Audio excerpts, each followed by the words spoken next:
Big she. Yeah, I'm joking. It's not J-Lo. Okay. All right, you guys. This is Habits and Hustle episode. I don't know what number right now, but it's going to be in the first 8, let's say. I have the 2 founders of Whole Life Challenge with me, Michael and Andy. Thank you guys so much for coming on and sharing with everybody, mostly me, right now, what exactly is Whole Life Challenge and kind of like the whole trajectory of why you did it. So I'm going to leave it to you, Michael. Oh, what a softball. Okay, want me to say it? Okay, Whole Life Challenge. Well, I mean, what we were talking about a minute ago is, I think the Whole Life Challenge can be a bunch of different things to different people depending on how they approach it. And what I was curious about you, because you're in day 2 of the Whole Life Challenge, is when you heard about it, what made you think, like, I'm going to do that? That sounds like a really good way to approach this. Well, yeah, I should have, that intro was kind of wonky because I liked the way we kind of discussed that a little bit. So far, what I know, the Whole Life Challenge is a kind of a reset or a gamifying way to kind of reset your wellness initiative. So what I was saying to you is I'm someone who's already fit. So for me, what your challenge, I hope, does for me is kind of keep me kind of more conscious or kind of conscientious of what my day-to-day habits are without the ones that are not on autopilot. So for me, so many things I put on autopilot to make it easy for me. So, and I'm good in so many, I'm of your 7 habits, which we'll get into in a couple of minutes, there's about 3 or so that I do very easily.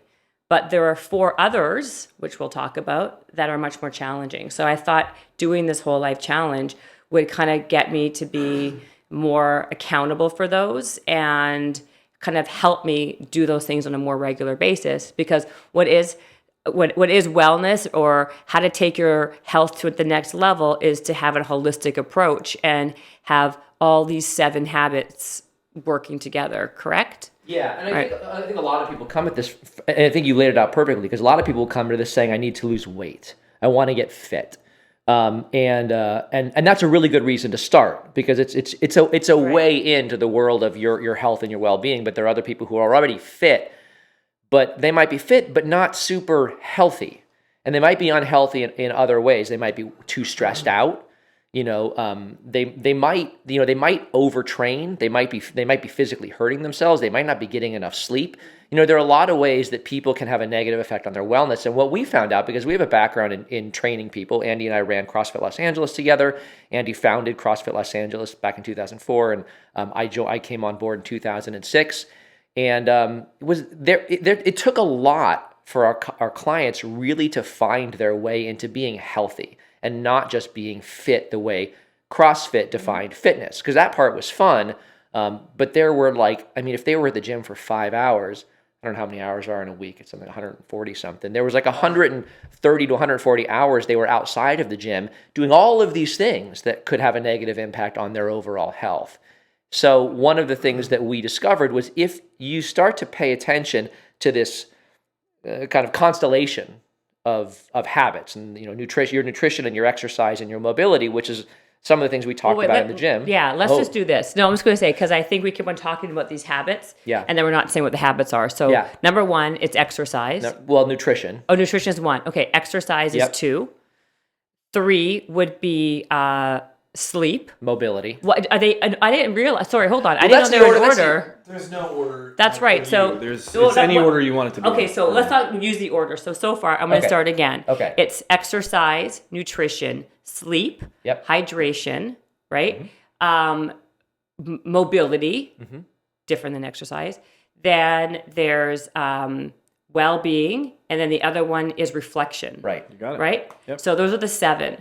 So what I was saying earlier was that, for some people who are already at a place, if there's 3 of the 7 that are like no-brainers, there's still 4 other things there that may be kind of weak for you, and then therefore, just because you're doing 1 habit or 2 habits, you can still be kind of unhealthy because you're not really doing a holistic approach with all 7. Or really less well. I mean, you could be physically healthy, but our approach really is about a sense of wellness, like which includes your physical health, which includes your physical fitness, your ability to use your body effectively, but it also like it includes the way that you are in your life, your personal, your internal sense of your life and your happiness and your wholeness.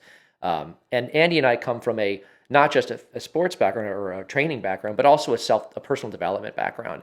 And we started to notice, I think, that how you are in your life was really missing from how people were training themselves. They were just hammering away at these two elements of like diet and exercise, like it was all that mattered. And they couldn't figure out why they were so stressed or why they were so unhappy with their results or why they may not be getting the results that they wanted. And so what was your background before then? You said personal development. What was it? Well, I think I've pursued, and Andy's pursued, like, I don't want to talk too much for Andy, but like personal development of our own. Oh, okay. I thought you came from that space that you were doing work within that space. But you're saying, okay, so recognize the importance of it in life. Oh, okay. I agree. I think I by the way agree that happens with a lot of people, right? You focus on one or two things and you forget about the other things, or you don't work on it because it's your challenge, right? Everyone always works on focuses on the things that they're good at, right? And then when the things that they're bad at, they just try to like kind of just forget about or just not deal with. And that's when you get into a lot of problems. So for me, to answer it in a long-winded way to answer your question, the reason why I wanted to do this was I wanted to challenge myself and see if I could focus on the things that I'm not as apt to do and see if I can kind of balance out my life better. And I have to say that how I even got, introduced to you was because my husband and his friends tried doing this whole life challenge. They did it with his group of friends, and they had a competition. So whoever lost the most weight or whoever did it the best would get like a prize or like win money. And my husband lost 30 pounds on your challenge, which my husband, by the way, isn't even he's not a big guy. He's a big guy. He wasn't like overly obese, but what the program did, it gave him discipline and diligence on an area he never really focused on. And it was extremely successful for him. So he was a big advocate. And then of course, he comes to me and tells me, and I see what he's doing, and I'm like, oh my God, I got to talk to these guys, because these guys obviously are figuring out a great way to help people in a way that's, fun and actually gets results. So, Andy, you're very quiet over there. Well, I'm just listening, and, it's hard to have a two-way conversation with three people. Yeah, right. That could be difficult, right? So chime in whenever you want. Yeah, no, I was just thinking, one of the things that seems like it probably gave your husband is a reason, a purpose. Because 100, absolutely, I agree with you. Because unless you have a system or an end game, right? It kind of like, you can always be like, procrastinate, I won't do it, I'll start tomorrow. But you're right. It was with other people. There was a goal, which was like a prize. Right. So we had a reason to kind of go for it. And it doesn't have to be a prize like losing weight. Right. That's the most that was obvious his. one. And that's the most obvious one for most people in the world. That's what that people are obsessed by.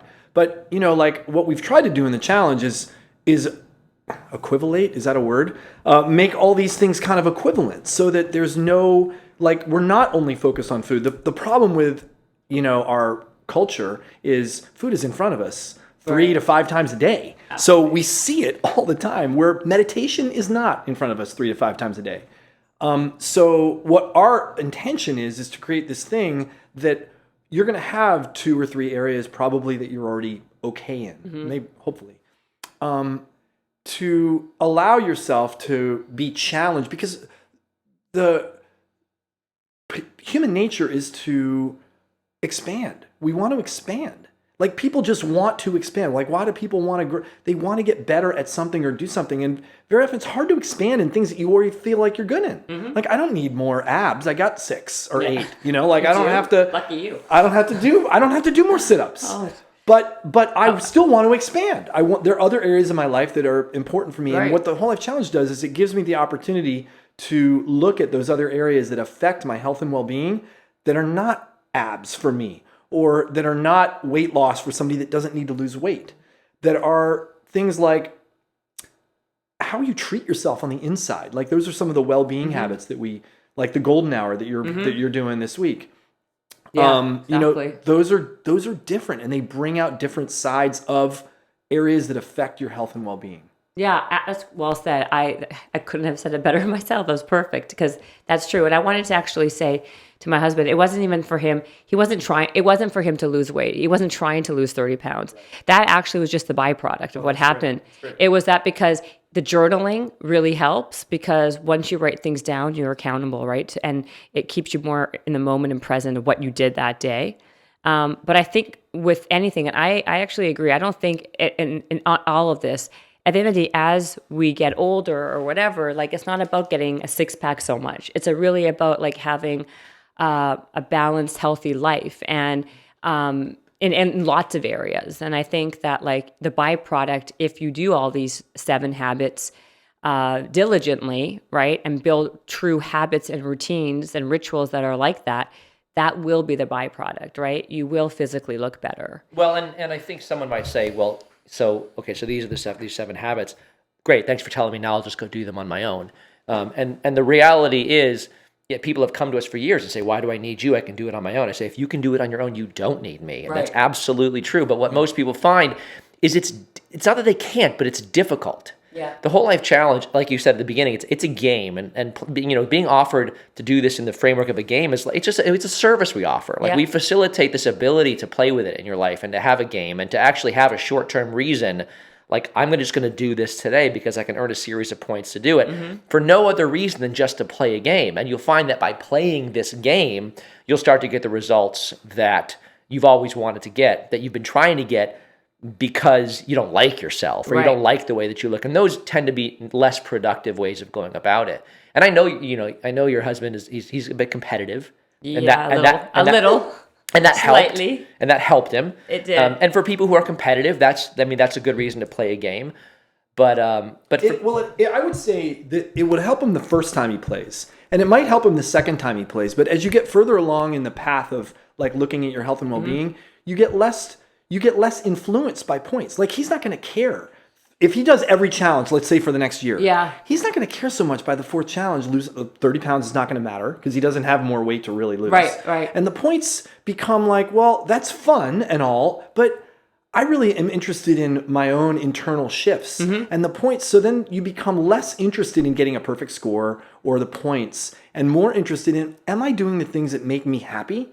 Am I doing the things that give my life less stress? Am I doing the things that make me a more well-balanced person? And so the points, as you move down this path of, like we always say, the best way to play the challenge is as an annual subscriber, because you get a chance to play it and you have whatever experience your first time is, and then you relax for 6 weeks. And then you come back in and you play it again. And you have a different experience because you're in a different place. And you've played it once and you have this experience, and then you take a 6-week break and then you come back and you do it again. By the time you get to you're a different person. And the way you're approaching this stuff is totally different than the first way you did it. Absolutely. I think you also reset yourself every time you do it. You're like resetting for the next time because you have different goals of what you're looking for, right? Because you're right. Like now he's not looking to lose 30 pounds, but it's probably something else. Also, he said to me, because he's doing the challenge with me, and that now because of that, I got some of my friends to do it as well, right?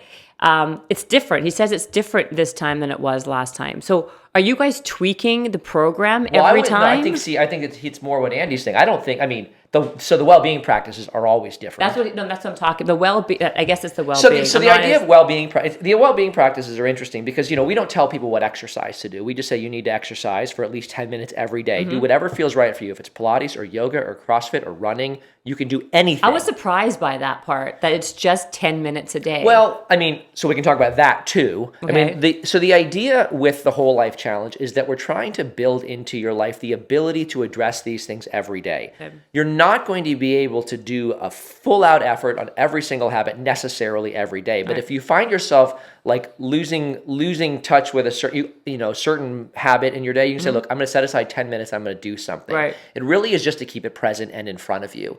It's like you don't say on any given day, it's fine, I'll just skip a day. You can, but the idea of 10 minutes is there's a minimum amount just to say this still matters no matter what's going on in my life. I also think that's what for other, when I talk on different things as well, I always give something small like that because more often than not, the 10 minutes will turn into 20 minutes or 30.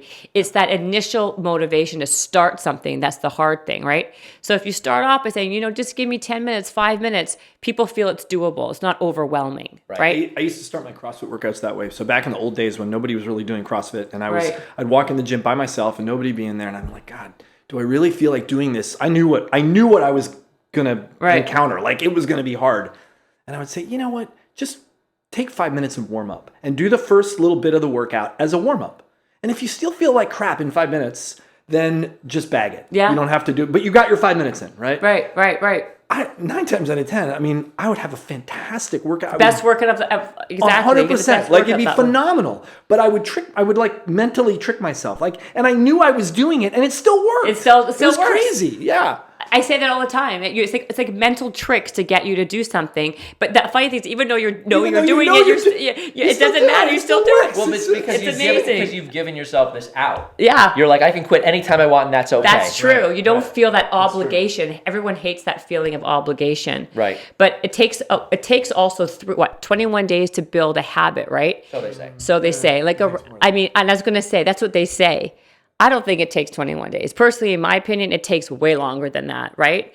I think to make it a real habit, maybe, but that's why. And you can miss a day and it still can be a habit. Absolutely. Well, it's kind of like this. It's like absolutely. If you plant a little seed, like in a short amount of time, it'll sprout. And that's like probably your 21 days. Yeah. But if you stop watering it and you stop feeding it, it's going to die. So, 21 days may be enough to like sprout in your life, but you really need to keep tending to it if you want it to last. Yeah. I think that's a great way. That's a great analogy. It takes it just to have it sprout. But that's why 6 weeks, I think, is a great time frame because you're doubling that time. Yeah. And by hopefully that sprout will turn into a little bit more of... more roots. Yeah. More roots. But then, okay, I didn't mean to interrupt you. So the well-being practices. Yeah, so the well-being practices. So like I was saying, we don't tell people how to exercise because everybody is so unique and so individual. Yeah. Like my mother didn't do the Whole Life Challenge for years because she thought it meant doing CrossFit. And when she found out that that she could, if she didn't know what to do, she could just go out and take a walk. She was like, oh yeah, I would love it if I just even took a walk every day. I said, that's all you have to do. I mean, that's really the whole point. And she's now done it several times. I mean, I don't know if she's done it every time since then. It's been like 2 or 3 years, but she keeps coming back and doing it because it just gets her back in that groove. But with the well-being practices, what we found was a lot of people don't have any idea what to do for their well-being. And while we don't like to necessarily prescribe what you should do, we like to introduce things to people. Mm-hmm. So the idea behind our well-being practice is, look, if you have something, if you have journaling, if you have meditation, or if you've got something like that, you can bring that and you can use that in that category just like you'd use yoga for your workout. Right. But if you don't, we provide a suggestion or an idea every week that you can try. And if you find something you like, you can stick with that, or you can try something new every week and see what works. You can also go back into our archives and look at all the ones we've suggested in the past. So it really is, it's an exploration of well-being that hopefully you find something in that sticks for you and allows you to continue to develop outside of once the challenge is over. Wow. How long have you guys been doing this for? Like how many years now? 2011 was our first one. That was just at the gym. We created this. We didn't have some grand master plan that we were creating an app or like some software or some new business. Right. It was literally for the clients in our gym. Like that is it. And we were going to use an Excel spreadsheet, like not Excel, a Google spreadsheet, and have people log in. And we had 2 people who were software developers, and they're like, "Don't do that. Let us make you something real basic." Yeah. And they did. And we had 150 people in that first one, and everything that Michael and I went about to change, because I'd been fitness coaching since like 1995, and I was always. I never liked the personal training model because it always felt to me like a personal trainer was, for most personal trainers, was kind of like a dog walker, or a babysitter, I totally agree with you. And it would make me crazy. And I had this concept in my head of graduating. Like, I don't want to keep my clients forever. Once they get it, they get it. I don't want to keep seeing the same person for 8 years like I would see in a lot of gyms. Absolutely. And that seems like trainers' goal is to keep their clients for as long as possible because you don't want to have to go out and get a new one. Because that's a pain. It is a pain. And also what happens is they're checked out. They're on their phones. They're not really paying attention. They're phoning it in. The people are not getting any stronger or any better. They're just like going through the motions and there's no real change. And like, I agree with you 100%. That's why I think there's like that's a whole other podcast we can do, right? But I do that was kind of the foundation of like, we wanted to really affect people's behavior on their own and tangible results without our help. Like, they have enough information. Right. If I always say this, if I stuck you on a deserted island, now I know this is unrealistic and whatever, you had enough food to survive, you're not worried about your survival, and I said you had to lose 10 pounds. Could you do it? Could you figure out a way with no help, no internet, no research, no books, could you figure out how to do it? I would bet that 98% of the people in the world could figure out how to do it. Like, if you had to lose 10 pounds to get off the island. Yeah, like you get off the island. I would think if that, of course, I think given any kind of situation, if it's like that, people can figure out anything if they have to. So it's in you. I mean, there's a lot. It's there. Right. Everyone has it within them, but it's about what their level of motivation is. Mm-hmm. Although I think motivation is a wacky thing to say, because I think motivation wanes and ebbs and flows. Yes. And you can't rely on willpower or motivation. Accountability is a much more sort of critical piece, because you're like, it doesn't matter how I feel about this. Right. I'm gonna punch that card because I said I'm gonna punch that card, and that's what. And honestly, there's so much personal development in just doing that, showing up whether you want to or not. Yeah. I mean, that is a big part of the changes I think that people see when they go through the whole life challenges. They demonstrate to themselves they're capable of something that they didn't know they were capable of, and that changes you. Absolutely. I think that also can go into any area of your life, right? Like you if you have that quality, it helps you in everything. Yeah. So like, I think being accountable, being disciplined, having goals, all those are all the traits of a successful person, right? Mm-hmm. So why not use yourself as a guinea pig and get yourself to the best version of you? And I kind of feel like this is what your program does, right? Like, it gets you to the next level of your health, wellness, whatever what did you want to call it before? You said something else. You didn't like the name I used before. You said it was not. You don't remember? Was this before we were recording? No, like 5 minutes ago. You said I didn't like something. You said I called. Doesn't sound like. I called it something. You're like exactly. Like you said on his Slack it says "devil's advocate." Yeah. That's it. Does it really? Are you difficult? Are you kind of like? Are you a little bit of a difficult person? You know what's funny? I definitely. People will say, Michael, it always seems it doesn't matter which side I take, you'll always take the opposite. Yeah. And I don't think I'm trying to be difficult, but I always think it's worth the conversation to question the assumptions that we have. Okay. So if you say, I think this is the answer, and I might even agree with you, I'm going to be like, but did you think about this? Right. Because I think we'll both. People must love you in a room. We'll both win. Crazy. Makes me crazy. I can imagine. So what's your relationship? You guys are just buddies and you guys were friends? So like I said, Andy, I heard that started part, the gym. I remember my first conversation with Andy, because I had been, I'd been working out since I was like 18 years old and just going to the gym and kind of pushing weight around. And I met Andy in 2006. I was 33, and I about a couple of years before, I just got sick of it. I couldn't go to the gym anymore, so I was trying to figure out fun things to do to work out. And then one day my mom, she said, hey, I read this article in the LA Times about this gym in Santa Monica, and they seem to be doing really interesting stuff. You might like it. So I read it, and you had to come in and do an intro session. And so I made an appointment to come see Andy, and it was really informal. I walked into the courtyard of the gym, small little area, and we're talking. And Andy says, like, what was the last workout you did? And I said, 500 push-ups as fast as I could. He goes, I think you're going to like it here. Really? And I did, and I loved it. It was super fun. And within a few months, I mean, I came into to what was then Petranek Fitness at this pivotal time in Andy's life, where Andy was about to become a father, and he was looking for a way to change how his business worked so that he was more free to be a father, not stuck at the gym as what someone told him, the highest paid slave in the business. And so he came to me, and it was about 3 or 4 months after I had joined. And he said, we're making some changes, and you really seem to be into this, and we're looking for people to bring in and train as coaches. Are you interested? And I honestly wasn't doing anything that I thought was terribly interesting at the time. Right. And I was like, Yeah, sure. That sounds like fun. I mean, it sounded like fun. And so I came on board and Did you have a job before? I didn't have a job at the time. Okay, so I wasn't working at the So time. you're 33. Right. and I just graduated from UCLA. Yeah. I just finished my degree in philosophy. I hadn't graduated when I was 18. I decided when I was 30 to go back. But you had been to culinary school. I had been to culinary school. I'd worked in the restaurant business. I'd left the restaurant business. I did side jobs so that I could travel. And I was finally just like settling back into LA when this happened. And so I just started working with him and kicked my butt.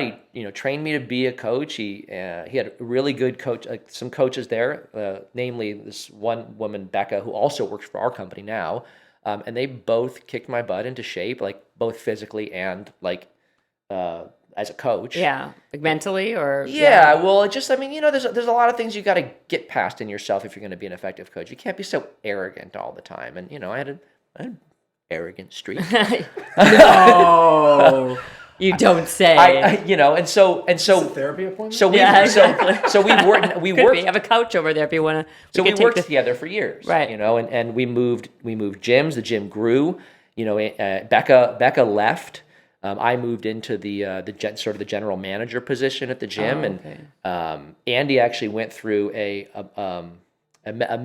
medical emergency that if he wants to talk about. I talk about it all the time. What happened? Well, it was actually the year that we started the challenge. So like my context of fitness prior to this thing occurring was really fitness is wellness. Like there's an article that Greg Glassman wrote. He's the founder of CrossFit that talks about this continuum of fitness, and it goes from sickness over here.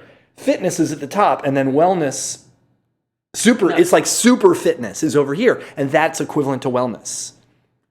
And I really bought into it. I bought into it hook, line, and sinker because it was fun. It was exciting, and I was totally into the workouts and even though I had training in a lot of wellness stuff that I wasn't as excited about. I trained with a guy named Paul Check down in San Diego. Of course I know Paul Check. Yeah, right. Yeah. Of course you do. Yeah. Yeah. So I trained with him. I became a level 2 coach of Paul Check's and did the nutrition and lifestyle and the holistic coaching. But I kind of let that stuff go when I glommed onto CrossFit. And because I bought into this concept. And I don't know, I was 37, I think, at the time. That was my experience of life. Why did I need to worry about all this other stuff? Because this obviously works. My life works. I didn't even want to do the first whole life challenge because I didn't want to. I love Diet Coke. I didn't want to go off my Diet Coke. Oh God, me too. Yeah. And there were a couple I was like, why do I don't need this. I don't need to go paleo, full on paleo. Back then there was only one level. Oh. I don't want to go off all alcohol. I like my red wine but this thing happened. I had been to the CrossFit Games as an athlete in 2009. Okay. You were okay. And then in 2011, our team qualified to go to the CrossFit Games, and I was on the team. And we had to go through. You must regionals. be a good CrossFitter. I couldn't hold a flame to those guys today, even in my best shape. The sport has just risen to this pinnacle. It's unbelievable. Still, I thought isn't it kind of taken? Andy couldn't beat the 1,000th loser in the whole life challenge at this point. There's no really in the CrossFit Games. In the CrossFit Games. No, it's Wow. ridiculous. But I was good at the time, and we qualified third place in regionals, and we were in this 6-week period between regionals and the games, and I started up my training, and on my bike was I started biking everywhere. And one day I was riding my bike and I was riding into go to do a workout actually, and I was like, God, my ass hurts. Am I allowed to say things? You can say whatever you want. Okay. All right. So I'm like, and it wasn't normal ass hurt. It's not my glutes. Right, my actual right. sphincter hurt. And I'm like, what is going on? I'd had some hemorrhoids years past. Never painful, no big deal. By 6 hours later, I couldn't walk. I went into a doctor. The doctor said, "Well, the good news is this: you're physically fit. Your body's capable. This could just reabsorb. It could be no big deal." And this was on a Friday. And she said, I'm getting there. Oh. But she said the other possibility is that it gets worse, and then it could get inflamed or infected or whatever. I don't know what the thing was. Why don't we schedule surgery just in case? I'm like, I don't think I'll need it, but okay, we can do that.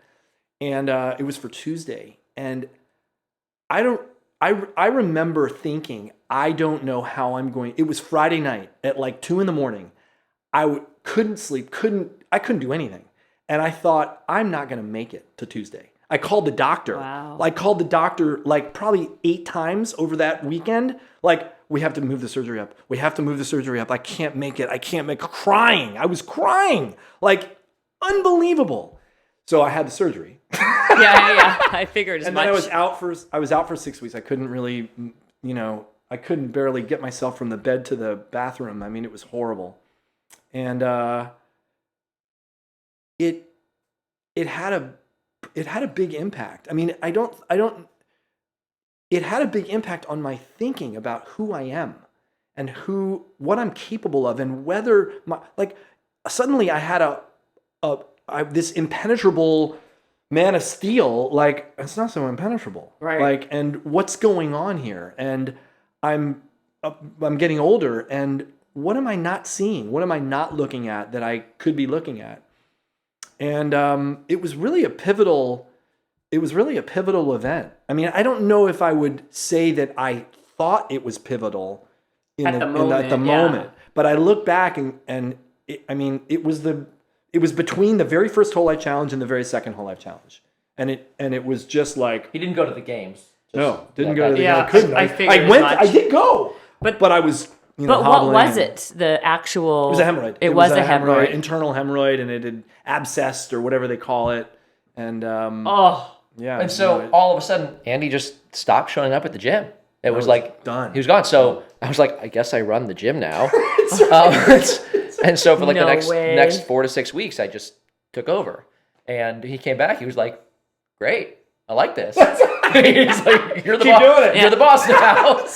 That's amazing. And so Andy ended up taking more of a, I would say, like a spiritual leadership role at the gym, and he really let us and the staff, the rest of the staff, run the gym. But Michael became really involved in the Whole Life Challenge. Like, he started running the Whole Life Challenge, and we decided quickly thereafter that this was going to be, within 2 challenges, we decided this was going to be a thing, because we partnered with a friend of mine who was my business partner in coaching other CrossFit gyms to become better businesses. Okay. And we gave him rights to the first challenge, to the first global challenge. How many people, hold on, so how many, is this your full-time gig now? Oh yeah. 100%, right? Yeah. Like, your guys, I know. No, I left the gym. I can't even remember now. He exactly. was the first one to leave. I left the gym 2013, 2013, something like Like that. a I left year- like my year and a half management. in. I coached for another year, Uh-huh. and then I left full. I did this full time. And this is when you say, I mean, it's like an online thing, so anyone could do it anywhere, right? But Yep. how many employees do you have? Because I feel like your website's really well done. Like, the content's really good.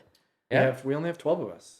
Okay, but it's 12's not a lot, but obviously it's not a little either. It's not a little. I was going to Yeah. say that's not small. That's No, not but like it's 4. a skeleton crew. I mean, like our content. Becca, who we're telling you about, Right. she is our editor in chief. She runs our content, and she gets it all together. And we have a chief marketing officer, and then we have Nikki, who runs our social media, and she actually does a lot of she produces the content for all of the marketing. We have 3 full-time website engineers who manage the game website, The database. the actual running game the that game. you play. Okay, yeah. We have somebody who manages the front end website, the marketing website. We have a part-time CFO who advises us on things financial. And one of the best things we did last year was Michael and I tried to. We had this. It was very challenging to go from being being Michael's boss to being his partner, and I think it was challenging for him. I know it was to go from being my employee to being my partner. Right. So we kind of melded this thing into this leadership by committee. That I was a Marine, so I don't believe in leadership by committee. But I didn't know any other way to do it, because Michael and I I was not his boss in any way, and neither was he mine. So I had to make this work. Right. And we got to a point. We hired one of my old CrossFit buddies, who had run another company up to he had run it from founder up to a $10 million company. It was an equipment company, and we hired him to be our chief marketing officer. And he just, over a couple of years of working with us, he just gained our real trust and confidence in a lot of things that Michael and I had no interest in even really talking about. Right. And he was talking about numbers and spreadsheets and graphs and Jesus. And you guys were like checked out by that. You're like, Yeah, huh? we're coaches. Yeah. I mean, I don't do this. Right. And we made him our CEO. And it was phenomenal. Like, because it just pulled us out of this, I think, now looking back, like kind of this quagmire. Like, I'm not willing to really step up to cross Michael. Michael's going to cross me, and he's not willing to step up and cross. Like, we had to agree on everything. Right. And Well, I think we thought for a long hard. time that was a strength too. Like, Yes. it worked in most areas. Like, we had to agree because we're very different. I mean, every time there's an issue, we will inevitably come at it differently. If Andy's person A, I'll be person B. Not because I'm trying to be confident, but we think differently. I thought that's because your confrontation, exactly. So we see things differently. Isn't that kind of what your personality We're is? very like, if Andy's yin, I'll be yang. But if he switches and all of a sudden he's yang, I find myself as very yin. Yeah, so right. and that always helped us find the middle ground, which worked. I mean, And it ultimately made our business better. I was Like, going to that's a say, helpful thing. and also knowing your strengths and weaknesses is very, very important for success, right? Because obviously you got a guy who was much better at those spreadsheets and the minutia stuff, like the business financial things that you're not really that into. So you got someone who is better than you guys to focus on that, so you guys can focus on what you're really good at and what makes this relationship work. well, right? God, and I hope if John listens to this, I don't want him to think that we only like him for his ability to manage spreadsheets. He actually came in and he produced like a workable business vision for Right. the company. Sorry, John. I mean, I didn't mean to offend you. No, but I just Sorry, Michael. I misspoke again. Yeah, well, maybe you need It'll to happen come again. in. Don't Yeah, worry. exactly. We got plenty of time. That's right. That's right. But we do have our company has one person departments. Like every department is basically a Right. one person department. How many people do you guys have at a time? I know right now is the 6-week challenge. You have it every 6 weeks. Like you said, 6 weeks on, 6 weeks off. Yeah. So how many people in a given 6-week challenge? Let's say now because it's a new year, January. It definitely fluctuates. it's ebb and flow. Like our biggest challenge has been almost 30,000 people. Wow. That's a lot of people. Yeah. And our smallest challenge, our first public challenge, was 7,800 people. But usually it goes somewhere now between incredible. 12 or 13,000 at the low end, and then, like I said, 30,000. It also fluctuates weirdly with, I mean, maybe it's not weirdly, it's with seasons. So, Yeah, like, yeah. January is pretty obvious, like why January Why? would be Of the course, number New one. Year's exactly. Yeah, but But like, also September, like people are getting out of the summer and back into like the regular flow of life, and that tends to see an uptick in people wanting to do something like this. Whereas Or like summer, I thought too. but we don't. The problem is we don't really sell it as like get your beach body on. Yeah. So it's in the summer. It starts in July. Right. So it's not get ready for summer. It is summer. Yeah. Like and we just have found so far that that's just not been a real popular time. but people still want to do they it. still do it. They still do it. Really? Yeah. Well, no, of course you don't sell it as the beach body, but because we were talking, but I think it depends on who you're talking to. Like my like we were saying, right? I don't want to misspeak, but like, right, Michael? But I'll let you give it a shot. okay, thank you. I'm sure you will. You will correct me if I'm wrong. But everybody's doing it for different reasons, right? So some would be doing it to lose weight. Some would be doing it to be more mindful. Some would be doing it for to help with their exercise regimen, right? For mobility. Yeah. You know what's even funny? I actually, when I started, I didn't realize. I said, this is weird because exercise and mobility in your habits are different. Like we said, right? Yeah. I thought it'd be in the same, like they're like interconnected, right? Mobility, right? Yeah. But you separate them. So I guess. Well, yeah, I mean, at the simplest level, it's like imagine there's the exercise and then there's the recovery. There's like, say, stretching. Right. And mobility encompasses more than just stretching, but it is more of the recovery movement, whereas like exercise is more of the exercise, the growth movement. And I think it came out of the knowledge that I had of I won't stretch unless you make me. That's why I said. That's why I'm saying it's got to be in there. That was one of my things. It's so important. It's so valuable when I stretch. When I have full range of motions in my joints, and like Michael's got incredible flexibility of his shoulders, and I'm dead as a doorknob if I don't work on my shoulder girdles. No, you're absolutely correct. And it's funny because again, we're talking about people don't like to do the things they're not good at or they don't like to do. So I'll exercise all day, but get me to stretch for 3 minutes, I'm not interested. So when I saw that, I was like, holy shit! Like, I mean, does that mean I have to actually sit there and stretch for like? God, that's like it's like watching paint dry. That's why I'm bad at yoga. I'm bad at all these like slow that's why for me, I wanted to do it more for the mindful stuff, the stretching stuff, the things that are like at a slower pace. Because and people that are like overstretched have the same opposite problem. You know, like people, I mean, like there are a lot of yoga injuries that happen because people overdo and they're not tight enough. They're not strong enough. So the balance between those two things, I think, is really, really important. Yeah. Especially as you get older. Absolutely. I'm surprised that you don't have any, like, I shouldn't say it like that, but being a CrossFit coach, in my head, I think you're going to have an injury. Do you have any injuries from CrossFit? That was really it. I had shoulder surgery. I mean, I tore my shoulder to pieces doing CrossFit. Yeah. So. I was going to say, it could be a very difficult thing for people who aren't fit. I find people go in there thinking, I'm going to do CrossFit, right? And they're not even physically fit, and they can really hurt themselves. Most people don't have a lot of patience, and they think and this goes into the whole life challenge thinking. Most people think a long time is 6 weeks. Like, that's a long time. Yeah. I should be able to lose everything I need to lose in 6 weeks, and then I'm done, right? Right. Like, no. Maybe you get to step one in 6 weeks. But I remember one of my first conversations with Greg Glassman was about my squat, and this is back when he used to. Yeah. He used to teach all the seminars. I mean, like, I had a personal relationship with him. He's like, he looked at my squat, and I'd been a fitness coach at that time for about 10 years. And he said, you got about 5 years before you have a mature squat. I'm like, what? 5 years? 5 years?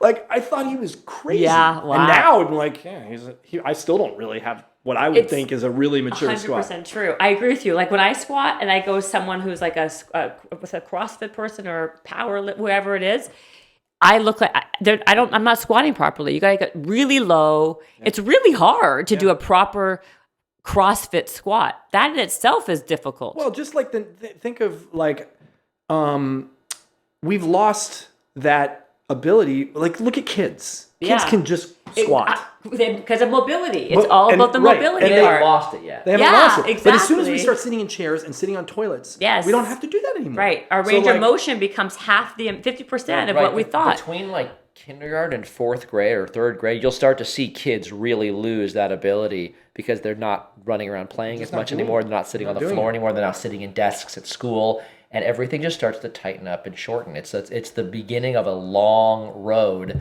that as adults you got to try to reverse. Yeah, right? And it's a long road back. It is amazing. It's true. It's a long road back, right? Once you lose it, it's even harder to gain it back again. My mom is 84 years old. She lives in a retirement village, and she is she says she's the only person in the village that does workouts that involves her getting down on the floor and getting back up. Like, really? She doesn't do Turkish get-ups, but she'll she'll do squats. She can go down to the bottom of a squat and hold a squat for like a minute. Like, really? Because I told her once, she's very proud of herself. She learned how to squat, right? Yeah. And I'm like, Mom, that's great. I'm like, okay, how long can you hold the bottom of a squat? She goes, well, how long should I? I said, well, let's just see what you can do. And she went down and she held it for like 5 seconds. And I said, well, honestly, you really should be able to hold that for minutes, not seconds. Minutes. And she thought she had thought I had lost my mind. Yeah, like, that's crazy. For sure. But I planted a little seed. I didn't tell her what to do. I don't tell her what to do for her workouts. But she had a goal now. She had a goal. And so she does this stuff. She does lunges. She does squats. She gets down down on the floor and then back up. She's like, people are paranoid about falling because they don't have a way to get back up. Absolutely, of course. Especially when you're that age, of course. Right. You know, like, you're very paranoid about that. Right. Wow, that's so true. Well, the mobility thing is actually, it's important. You know, again, you said I have a lot of flexibility in my shoulders, but because of that, I didn't take care of them because I thought I didn't have to. Right. I thought, they're flexible enough. I don't need to do anything, and I ended up arthritis in my shoulder. I ended up having my bursa removed. I tore my labrum. I tore my rotator cuff. I mean, I did a full job on it. Wow. It's not, because then that's why I think it's really important to point out, like, mobility is not just about flexibility. That's a little piece of it. Yeah. But the range of motion is not solely dependent on how stretchy your muscles are. Right. No, I think the way you guys laid it out with those 7 habits and the way they're laid out is actually quite amazing, and it's quite brilliant, and it like does cover the gamut of everything. I think so. I mean, Andy said that to me a couple of years ago, and of course I was like, I don't think that's right. Right. Of course you did. Right. You got it pegged. And then I sat with I it, do. and then I sat with it, and I thought, okay, well, what else is there? Like, if you really think there's something more, what else is there? And I actually, after a while, I couldn't come up with something that I thought was significant. Yeah. Like other things that we could come up with would actually fall under under the categories that we already have.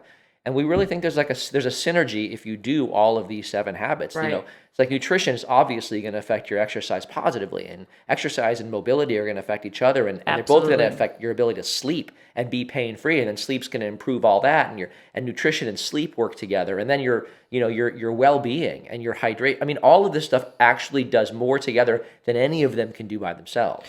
I agree. That's why I have 2 waters here, because I knew you were going to be here, and I didn't want to be like shunned by you, Michael. So Well, you've barely touched them. I know. I'm trying. That's the other one I'm not good at. only You see look that? open. That's why I just told you I'm not good at this whole I'm not good at the hydration, the mobility, and This the. is like a gimme.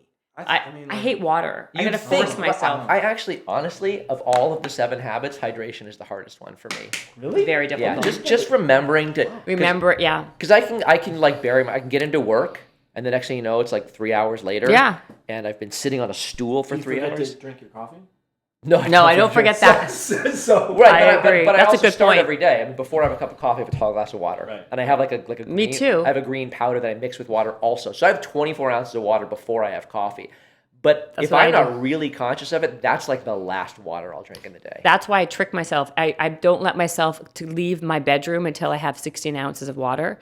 And then when I get downstairs, I have to drink another 8 before I'm allowed to have coffee. That's great. Yeah. So it's like things like that, but it's like habitual now, right? So this is all about building good habits, and I'm all about building good habits. So I guess. You're trying to get to a point where you're unconsciously competent. Right. You That's don't right. have to. I say you don't- putting as many things on autopilot as you possibly can, so that your brain has room to think and do things that otherwise need more attention. But then your job is to find where you want to keep expanding, right? That's our nature, is to want to expand. Right. So like right now, Michael's been doing this for years, but I was a slow learner. Or actually I was scared. Like I just started a 5-day water only fast.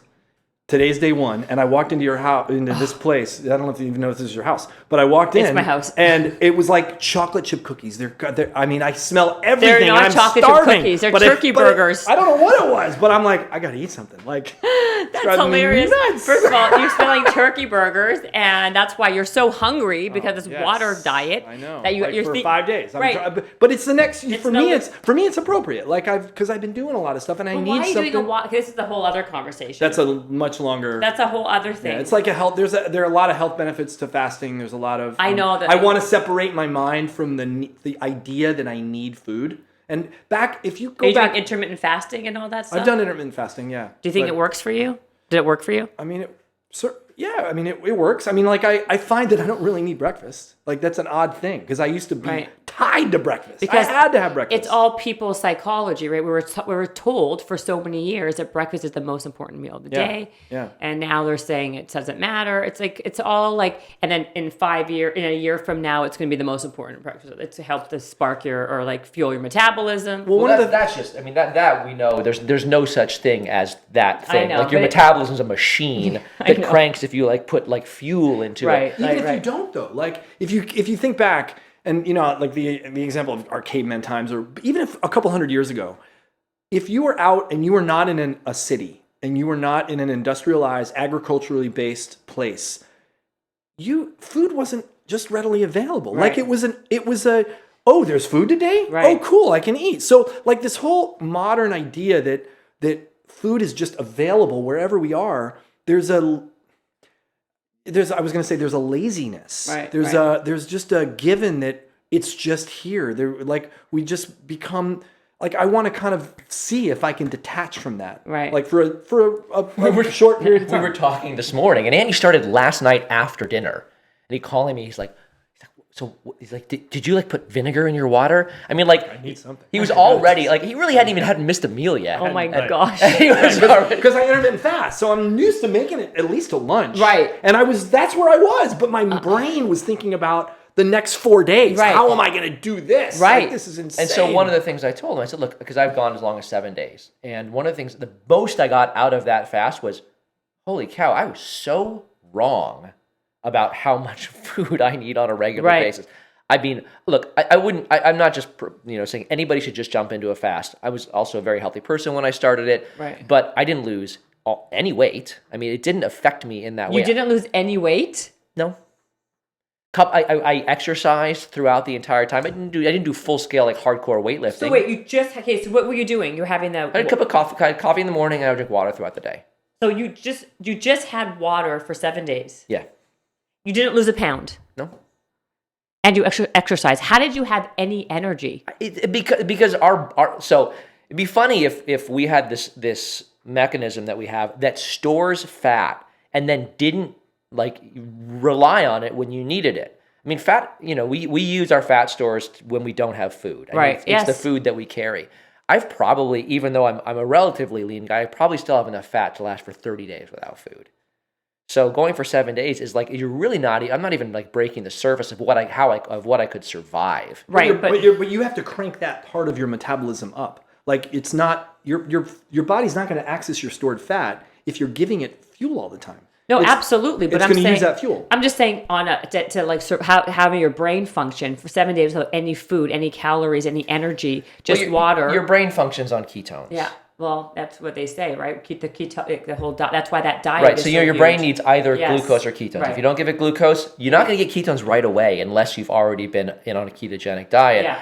So that's why people really struggle sometimes in the first couple of days of a fast because their body is still expecting sugar and it's not kicking into that ketogenic Right. That's state why yet. they say you're like feeling gross for the first few Right. days. So when that starts happening, and you'll come out of that sort of hangover feeling, that fog that people get.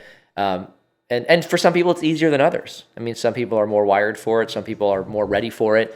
But I mean, I think the point here is that this is a journey. And it's a continuum, and you're constantly evolving and learning. And when things are appropriate to try, like I would never recommend somebody go out and do a 5-day water fast if they haven't gotten themselves to the point where somebody like me is. Well, they should first do the whole life challenge. Of course. And kind of like I totally agree with you. I think that you can't just say it's not a one size fits all. You're obviously in a different place than other people are to even get to that place. I may never do it again. I'm like, this is the worst idea I've ever but it's had. an evolution of other things. And I haven't done a water fast probably in at least a year. Like I just stopped. I did it a few times, and I just haven't felt the need to do it again. I'm going to look more into this water fast. Would you guys come back actually and talk about these water fasts and all this other stuff later? I mean, I'd be happy to. I think I sometimes feel like I'm going to get myself into trouble when I start talking about the science of of autophagy and He doesn't fasting. come back. He's a All pain in the ass anyway. That's what I was going to say. All he's going to do is contradict me. So what's the point? I mean, I'd rather have the better half, the nicer half, if that's okay. Well, it does make it interesting. It does. I like it. I could be a combative person too sometimes. So, I think it can work. You believe it? Yeah. I do. I'm on my best behavior because I don't know you guys that well. Yes. That's okay. But you'll see. But okay, guys, tell everybody where they can find the Whole Life Challenge, where to find you, whatever. It's Whole Life. Go ahead. wholelifechallenge.com. Everywhere I'm Andy Petranek everywhere, like Twitter, Instagram, Facebook, whatever.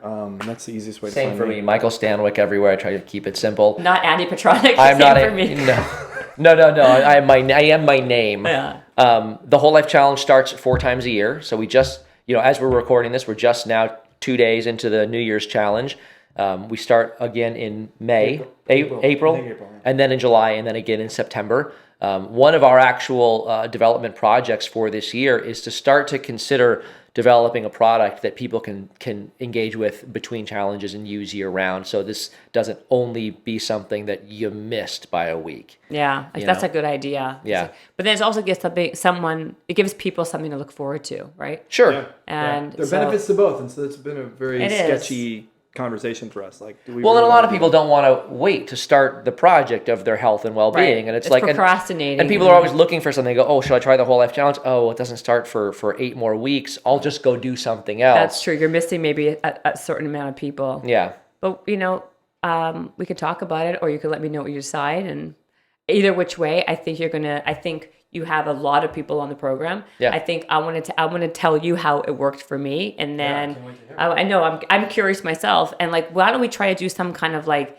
thing with people, like doing some kind of big challenge, like on the podcast. Maybe doing like a giveaway of some kind or something like that. Let's talk about it afterwards. Yeah, that sounds like cool.